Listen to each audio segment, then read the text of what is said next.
So today is February 23rd, 2024, and the bees are bringing in a whole bunch of pollen.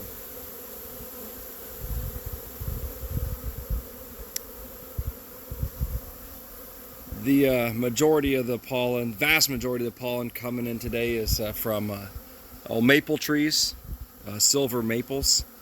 I noticed there's a couple. I took a little walk around the block. I'm right in town here, as you can see, houses all around. And I took a walk around the block and to see what I could find that's blooming.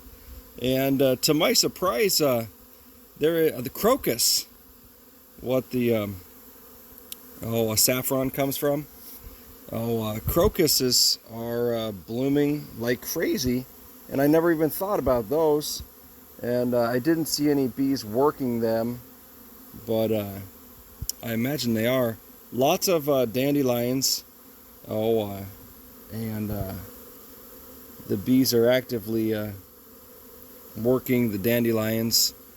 And but it's weird because it's like 1 yard in every 20 is just loaded with dandelions. And I think what happens is it's like the people that maybe they don't cut their grass and in the fall, and then the dandelions can overwinter and then get a head start, or they never actually die off. I don't know, but it's all interesting. But anyways, today you can see lots of orientation flights. I know it's the middle of getting to the end of the winter, and a lot of people would think that this is just cleansing flights. But I went ahead and busted into the these heights were on the ground, and so I got them off of the ground and moved them.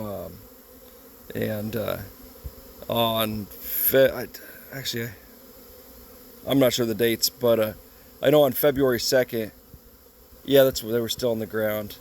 I got into the hives and I noticed that they were starting to, the queens were starting to lay eggs. Nothing had hatched yet, but I looked and there was hundreds of eggs on one frame that was laid, and that was on February 2nd. So yeah, these are new bees, and they are in the spring buildup. And so around where I live, usually by the end of the first week in April, they can start to swarm. But look at that, look at those pollen pants. Now that's silver maple pollen right there, and they are just loaded. They are loaded up. It's neat to see the every so often that deep yellowish orange from the dandelions. It's beautiful to see that versus this real light creamy colored maple pollen, silver maple. But I heard red maples or something can have a pinkish red pollen, which would be awesome to see. But at any rate, I'm excited that these bees are building up so much, and they're healthy and happy. And we're gonna have to split these 6 colonies into lots of colonies this spring. This 6 right here, this will give me the base to really expand my apiary again. Last year I went from 2 colonies to 22 colonies, and I am back down from 22 colonies to 9 living colonies. And you might ask, how in the world are you at 9? You went from 2 to 22, back down to 9. And the short answer is just bees. They're bugs, insects. But the long answer goes something like this. My dad, God bless his soul, he passed away September 7th of last year. Well, heart attack, unexpected, instant. So, in July or early August, he dusted his cattle, and there was 7 or 8. There were 7 or 8 colonies in that yard, and I think there was 8, and it killed 7, and then killed 7. I'm watching a drone right now. Big old drones, they're funny. And so that brought me from, I think, it killed 7 immediately. So that brought me from 22 down to 15. And then there was a tiny little sprig of bees that was left. And I went ahead and that cluster was too small to survive.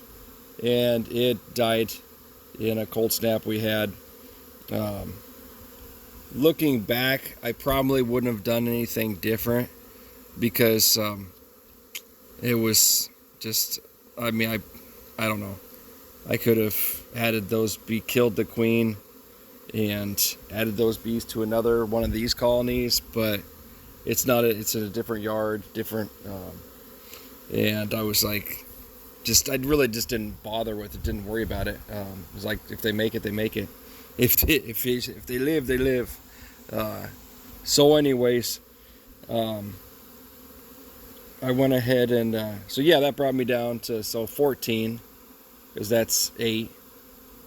So I went from 22 to 14 because of a cattle dust. It was actually called a perithrion. It's a fly dust, and for flying critters like bees, it'll get them. But anyways, so that was the vast majority of my kill. And then I actually had 1 abscond. So who knows what happened with that? And that was this fall. That was in about September, October. I don't really recall, but I did have 1 abscond. So the bees were just gone. And that was really interesting with the brood. They had brood hatching out, and it was just kind of bizarre. Like, the bees are just gone. And so I don't know what happened with that. Did they get overrun with mites and they just had to leave? Did what happened? And so I don't know. But talking about bees and like what happened, here's a perfect example of that. So like, you can see that there's no bees underneath this hive. Underneath the second hive, there's a massive amount of dead bees. And then there's no dead bees, to speak of in the next 4 hives, all right, on the ground. And so like, when I moved these colonies, the second hive, there was like bees, and it was like a war, and they were just all warring, killing each other. And you can see there's hundreds of bees on the ground. And see, I could worry about that. I could go, oh my gosh, what's going on? I don't know. Or I can just go, bees is a numbers game. Things are going to happen. Bees are going to be bees. And I'm just going to go, I don't know exactly what happened there. But, with continued observation and, making video like this, people can guess and everything. But that's the thing I love about bees is it's half science, half art. And, if I have to have the answers, I need strict, A, B, C, D. You do this. This is what happens. That's going to get me so far. That'll get me so far with bees. But that's not going to, there's always that butterfly effect. There's always that, the unknown. And that's what really draws me to bees, is the fact that I can do my part. But at the end of the day, it's I don't know exactly what I'm going to get. Now I can get close with some things. There's a lot of things I can get close with bees. If I started smashing them with pollen patties right now, and I know they're already building up, and I know that we get these nice days, and they're getting tremendous amounts of pollen, and so they're going to build up as much as they can. I know that I didn't take any honey last year, so I know that they have massive amounts of honey, and they're going to go ahead and they're going through their reserves. I've got some massive colonies here, and they've got space, and I did some just adjusting of the boxes. As you can see, you might ask yourself, like, why do you have a deep, a medium, and a deep? And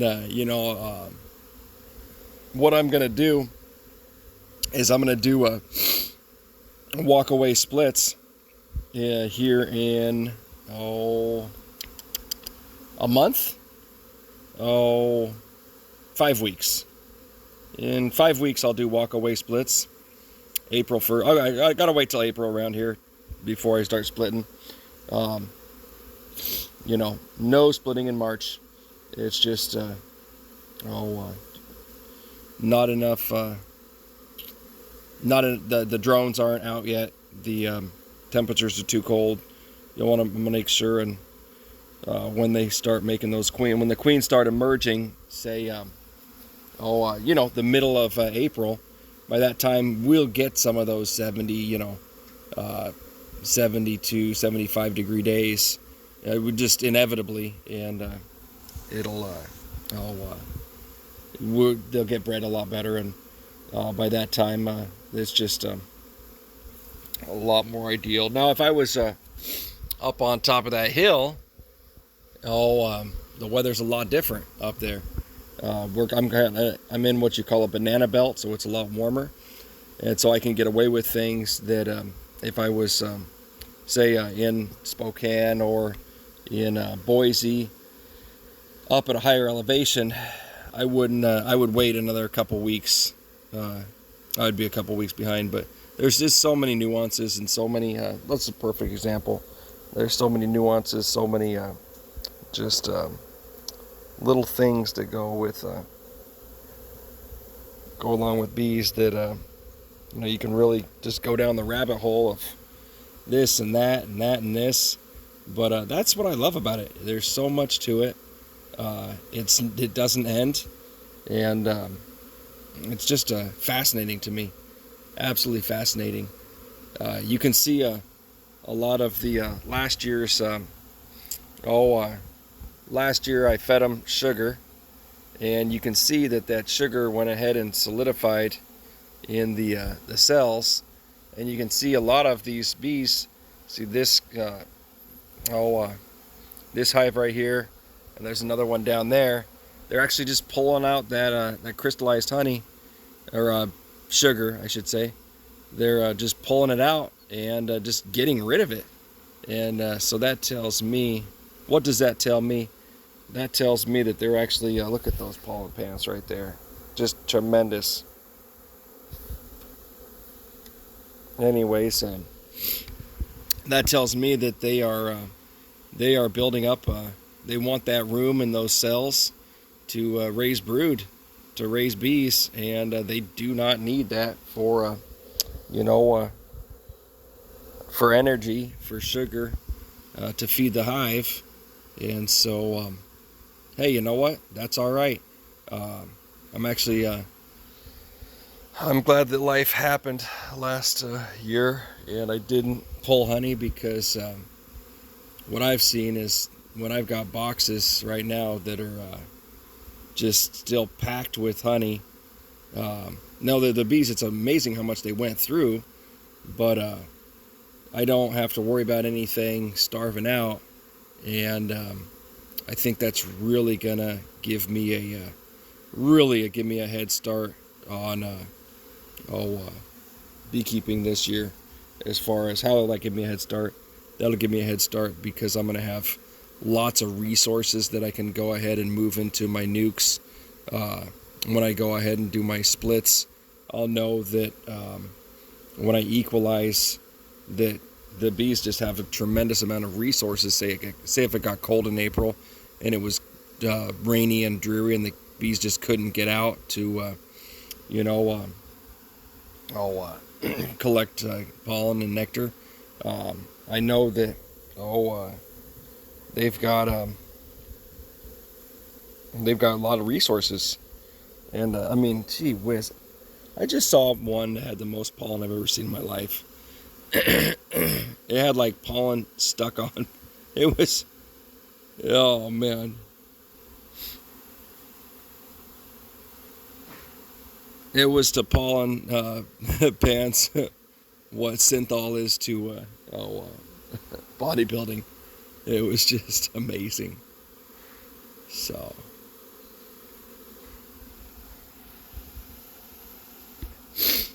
but anyways, I'll go ahead and end this video. I've got things to do today, and get this posted. Right now, there is just, you can see the bees coming in. The pollen are just amazing. So, yeah, I'll get this posted up. And, well, have a blessed day.